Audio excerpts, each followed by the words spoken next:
franc CFA dem ci éco fii ak atum 2027 ma bàyyi la rek nga expliquer ñu ndax loolee c'est faisable d'ici 2027. Oui, merci Wally de me permettre ma aborder le sujet qui est un sujet un peu très technique, mais comme l'avait dit le Premier ministre à l'Assemblée nationale, qui n'est pas un sujet tabou. On doit en parler. On doit en parler justement pour que nit ñi xam et que mu nekk benn sujet boo xamante ne day utile ci xam-xamu ñëpp. Alors CFA, su ma ñëwee un petit historique bi mooy c'est une monnaie qui a été créée juste en 1945 sous De Gaulle en France. Moment boobu mu ngi tuddoon franc des colonies françaises d'Afrique. Ba mu demee ba jógee 1945 1948 ñu dévaluer ko. mooy première dévaluation parce que dafa subir deux dévaluations dinaa revenir ci deuxième bi mooy bu 1994 la dévaluation en 1994. 94 mais am na bu ko jiitu c'est 1948. ok par rapport ak franc français bi où un franc français était égal à 0,50 mooy 50 francs actuels 50 francs CFA. En 1958 mu réformé ko mu changé tour mais tout en gardant CFA bi mais tout ci définition bi mu changé mu tudd franc de la coopération française d'Afrique. Ça c'est en 1958 ñu réformé ko en 1973 novembre 1973 mu jël franc de la communauté financière d'Afrique voire africaine ci ñenn ñi. Donc d'ailleurs ci boobu sax le subiré deux réformes deuxième réforme bi dinaa ci ñëw. En 1994 ñu dévaluer ko mu nekk un franc français est égal à 100 francs dévaluer ko à 50%. Jusqu'à l'entrée de l'euro, où ça a été arrimé à l'euro avec une parité fixe. Un euro est égal à 655 francs.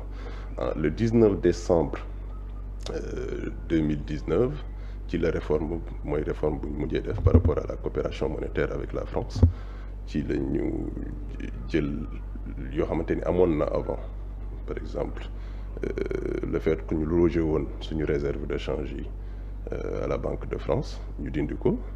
ñu garder la convertibilité illimitée garder la parité fixe.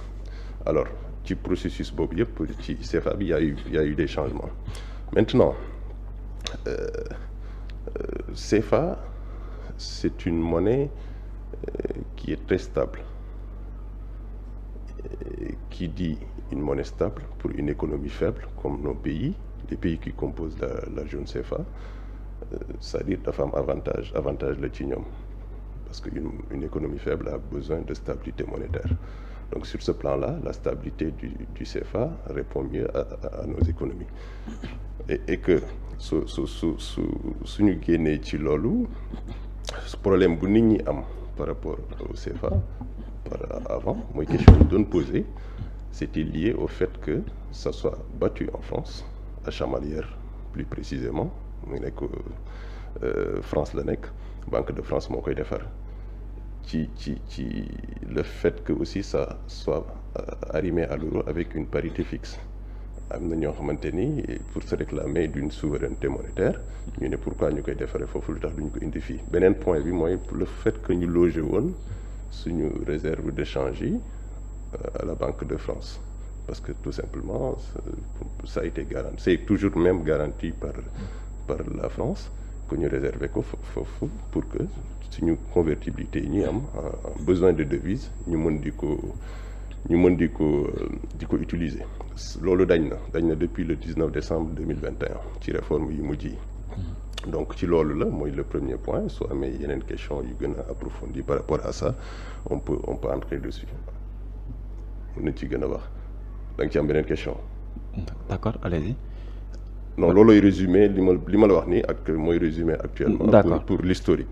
Maintenant lan nga question bi nga njëkk a posé. D'accord li ma njëkk a posé mooy dégg nañu passage bi nga xam ne kon war nañ koo amal mooy jugee ci franc CFA dem ci li nga xam ne mooy monnaie bu ñu tuddee éco te jàpp nañ ne fii ak 2027 quand même war nañoo génn ci franc CFA dem ci li nga xam ne moom mooy éco ndax jàpp nga ne loolu c'est faisable maanaam ci côté faisabilité quand même dina mën a nekk. waaw question boobu ça revient souvent chez certains économistes il y en a qui pensent que ça ne sera pas faisable il y en a qui pensent que oui, si on veut bien y arriver, c'est possible. Moi, je fais partie de ceux qui pensent que le délai est un peu court quand même, ici 2027, pour qu'on puisse y arriver. Mais c'est toujours possible. Alors, le problème qui est lié par rapport à ça, c'est que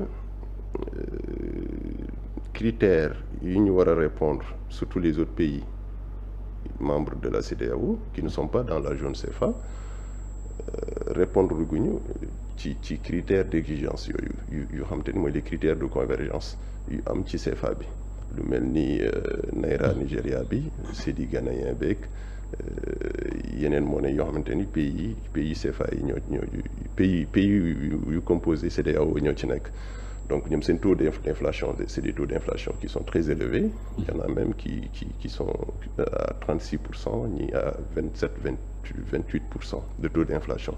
Donc, ces pays-là nous rejoindre pour nous respecter ces exigences-là, pour qu'on puisse arriver à cela. Mais c'est toujours possible. Maintenant, est-ce que c'est opportun pour le moment d'aller vers l'éco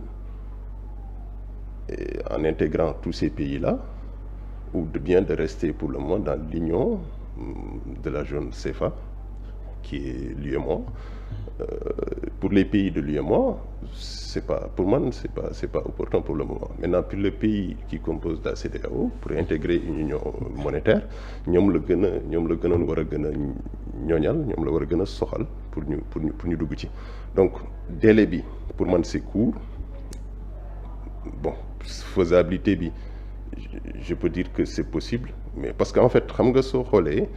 parce que jàppoon nañu 2020. 2020 lañ ko voilà. prévoir woon léegi 2020 bi ñu yóbbu ko 2027. Entre temps il y a eu une crise sanitaire. muy Covid bi jot na fi jaar donc ça a un peu retardé certainement certaines choses. Délai bi pour man 2027 su jotee aussi pour man dinañ ko renvoyer waat à un autre délai. Maintenant attendons de voir qu'est-ce qui va se passer. Alors l'éco, ça peut être une bonne chose, hein, parce que plus que dans une union monétaire, une zone monétaire, plus c'est élargi, mieux c'est pour des économies. Pour que ñu bokk benn monnaie, surtout pays yoo xamante ni ñoo jegante, les pays de la sous-région, qu'on puisse aussi développer nos échanges commerciaux. Ça facilite surtout la question de la transférabilité. Donc c'est très important et c'est une très bonne chose. Maintenant pour ñu yegg ci nag mooy wax ci parce que pays pour ñu respecter les critères de convergence comme ni ma ko waxee léegi du doon loo xamante ni day yomb. Maintenant ce que je peux dire par là c'est que CFA bu ñu am actuellement mooy si suñu koom-koom suñu économie baax na pour le moment.